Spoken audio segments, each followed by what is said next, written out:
And good evening, everyone. I hope that you're all well, and I trust we get tonight will be a breeze, a walkover.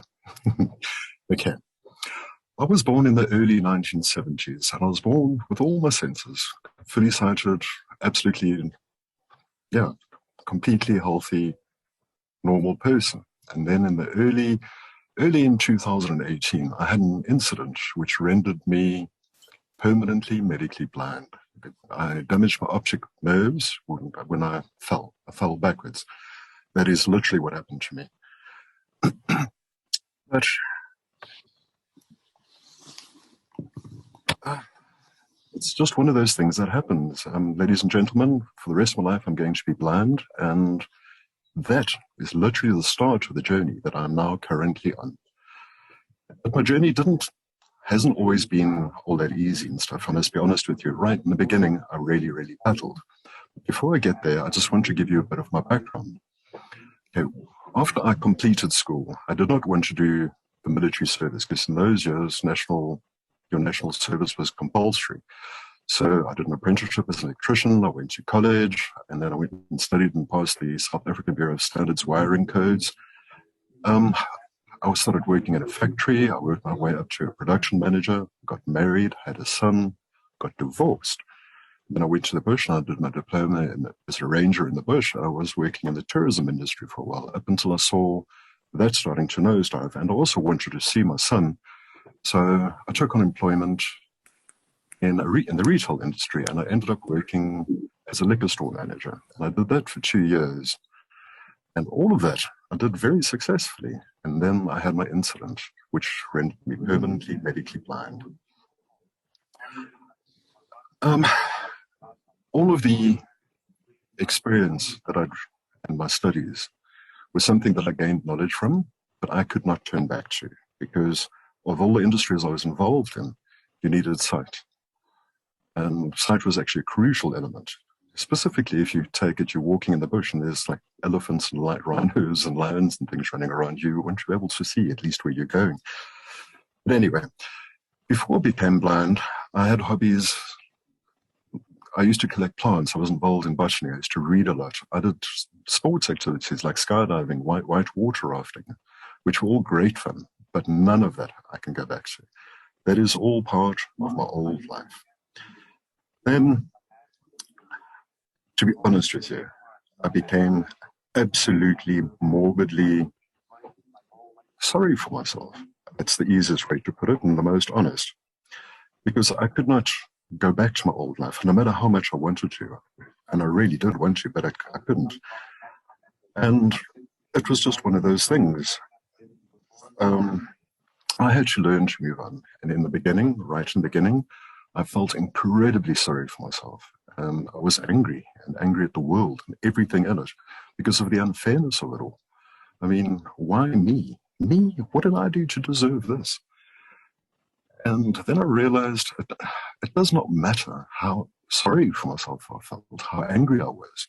It would not change my reality. The only thing that could change my reality was me. So one of the laws that made perfect sense to me at that time was Newton's law, one of his laws of physics. For every action, there's an equal and opposite reaction. And the way I interpreted that was, well, yes, something bad has happened to me, something negative has happened to me. But instantaneously, something good must be there. And it's up to me to look for that and concentrate and focus on that.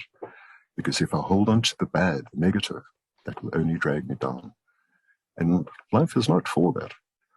So what I did is I researched, and I came across the South African National Council for the Blind. And by the way, then my research was talking to people and asking them to look. So their head office is in Pretoria. And the closest person that I know to Pretoria is my mother. So I came back to my mother's place. And it was with absolute horror that I realized that everything I'd ever worked for, saved up for, made, accumulated, my family had either given away, thrown away, sold, or destroyed. And that really made me question my value as a person. because I'd done what I could to help them. And that I saw that as the thank you that I got. So I questioned myself even further.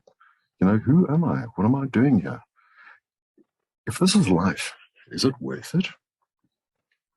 But then I had to get myself out of that mindset and set new goals and focuses, because if I focused on the bad, it would drag me down. There's no two ways about it.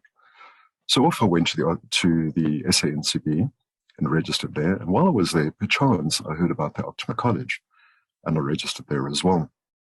Now, the Optima College is a college for the blind, the visually impaired, where they teach you to use a computer again, and they've got various courses like business administration, contact center, and I believe they started a few new ones. So I went and registered for the introduction to computers, because I knew I had to learn how to use a computer again.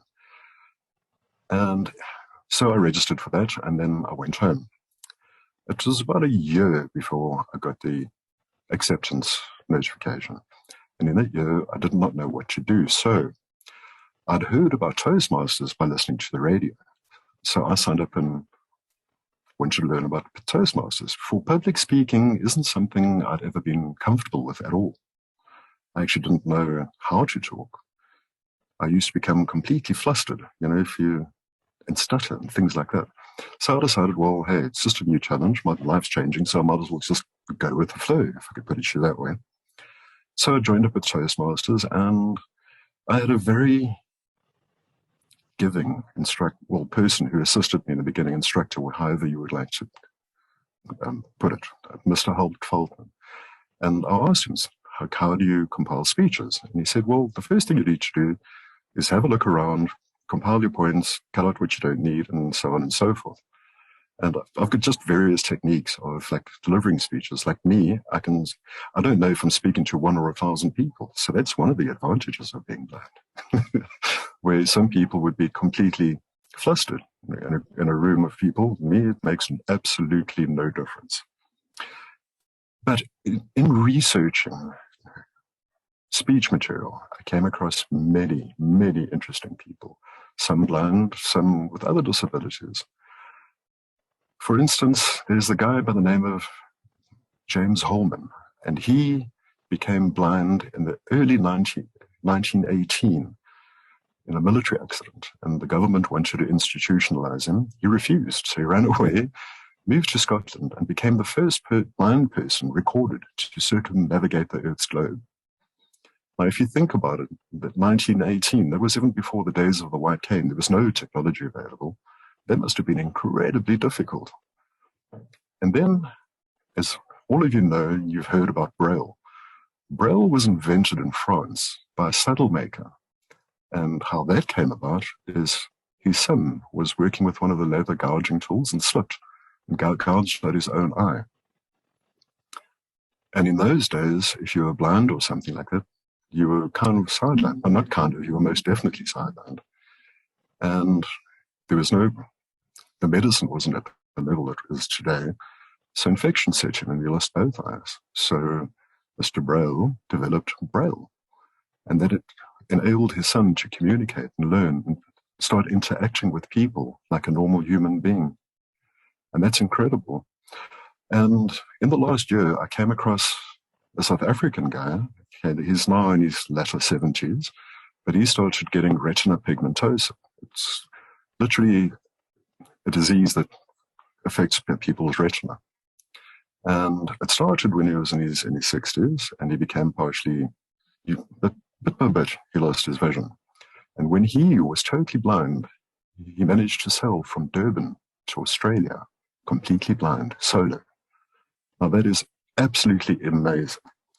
However, I must say the person that intrigued and fascinated me the most and inspired me the most is Viktor Frankl. And I came across him by looking for people to motivate me and to talk on.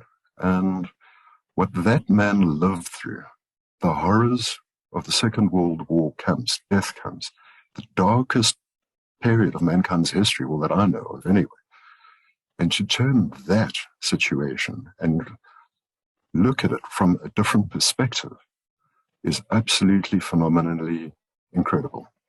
I believe he deserves every single doctorate degree he got and more. Because what he did, his theories, the way they have helped me, and in helping me, I've already assisted a few people. It's literally shone a light in the proverbial dark corner of my mind. And for that, I'll forever be grateful. But that was my journey at Toastmasters.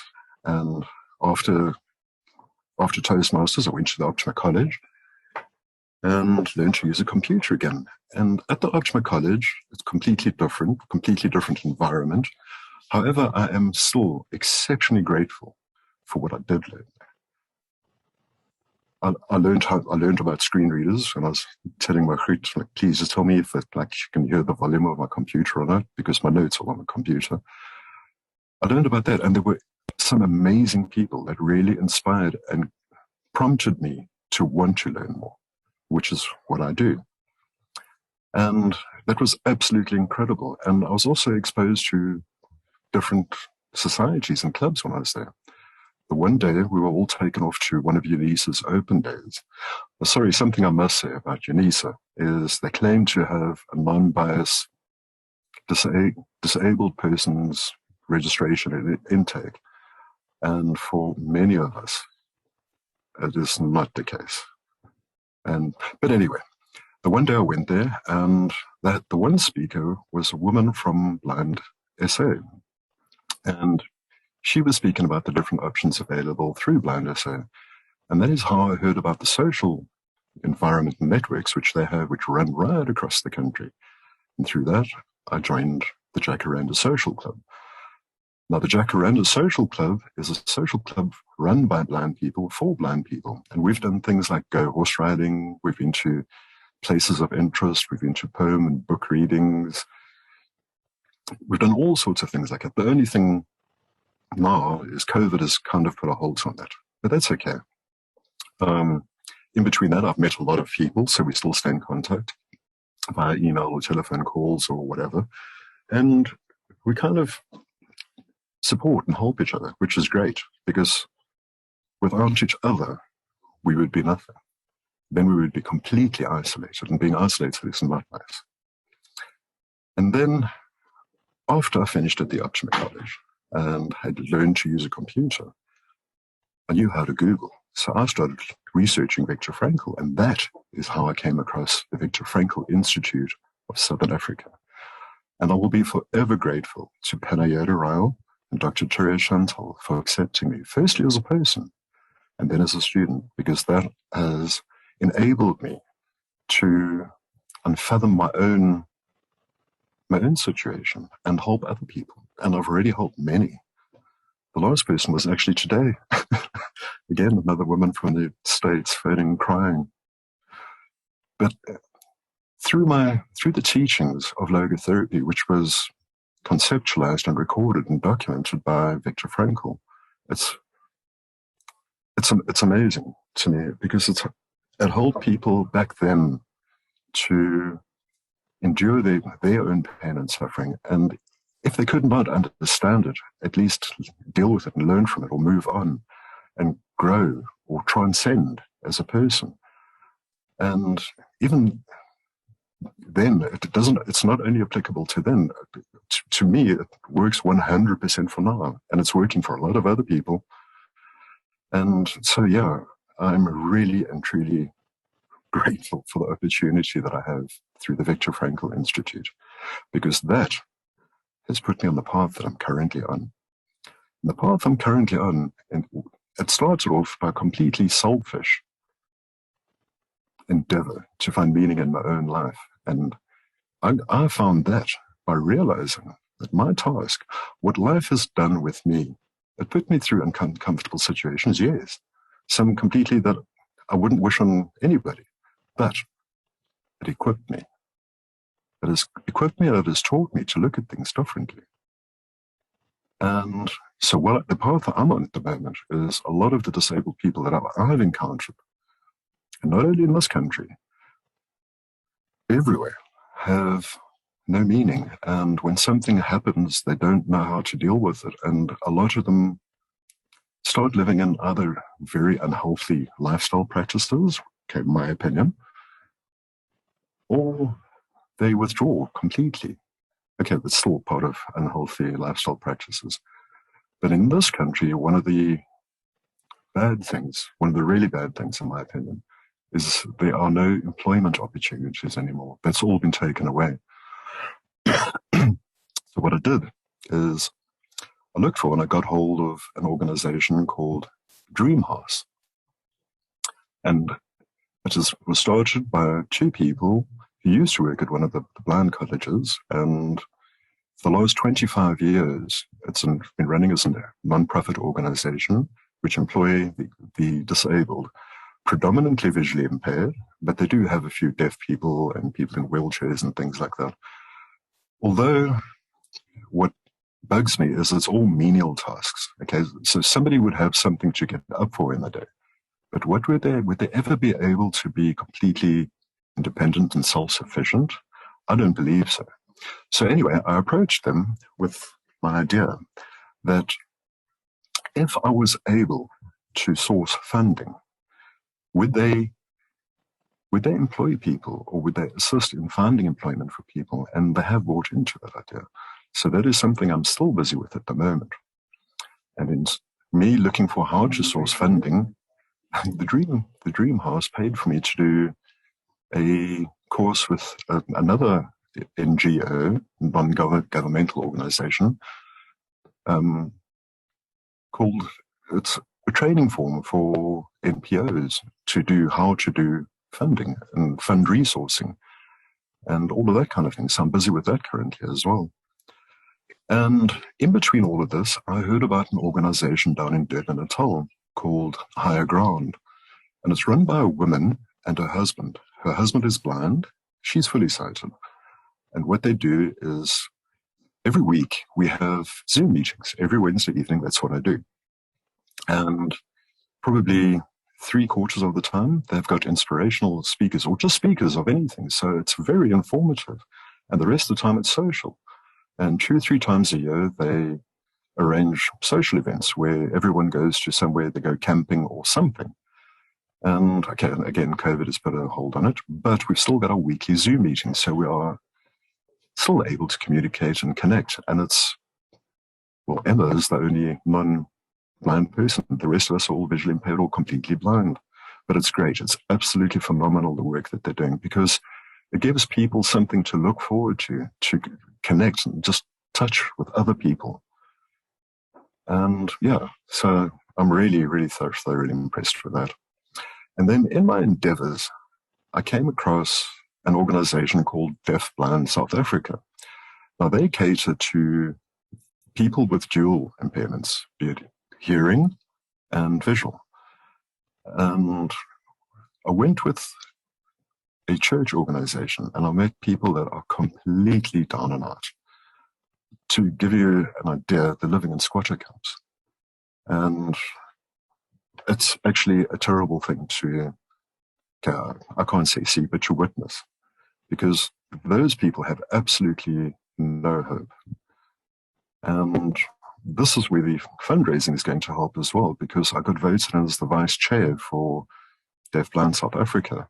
And my goal and function there is to try and assist, well, no, not try, is to assist these people in gaining the resources necessary to enable them to communicate and thereby form a meaning in their own life and gain meaning and give them something to live for instead of completely just giving up and being happy to live in a shack. Well, not happy, but to live in a shack.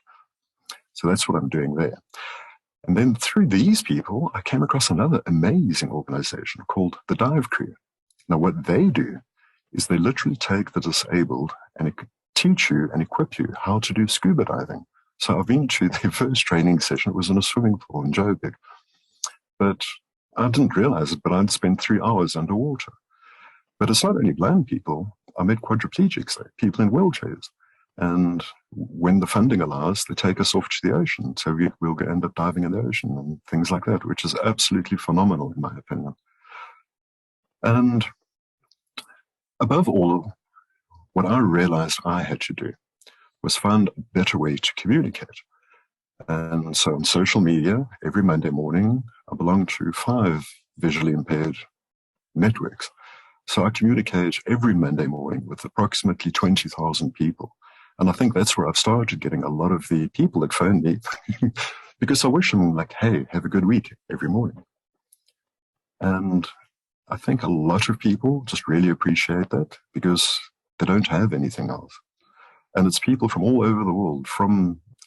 I've had people calls from the Philippines, believe it or not, to America, Europe, England, Germany. I haven't yet, but yeah, all over the show, which is great. So what I realized that I need to do is I need to sharpen up and hone up on my writing abilities so I could start becoming more effective at communicating by writing. And I came across the Freelance Writers Association of Southern Africa, and they have courses. So I registered there, and now I'm just waiting to see what's going to happen with that.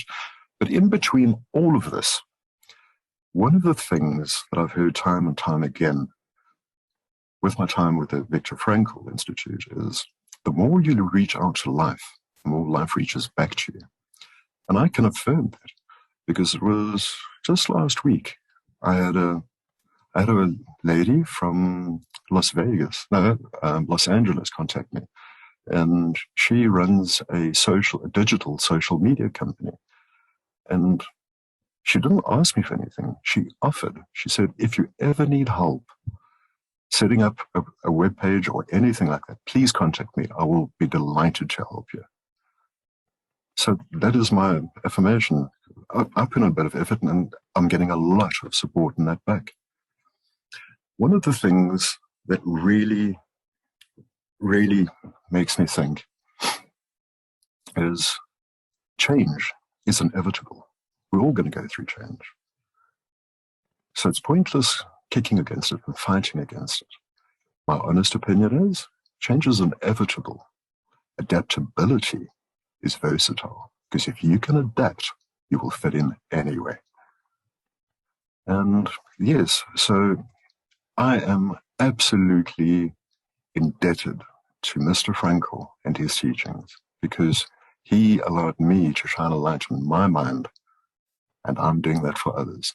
So to Dr. Chantal, thank you so much. Okay, that's it.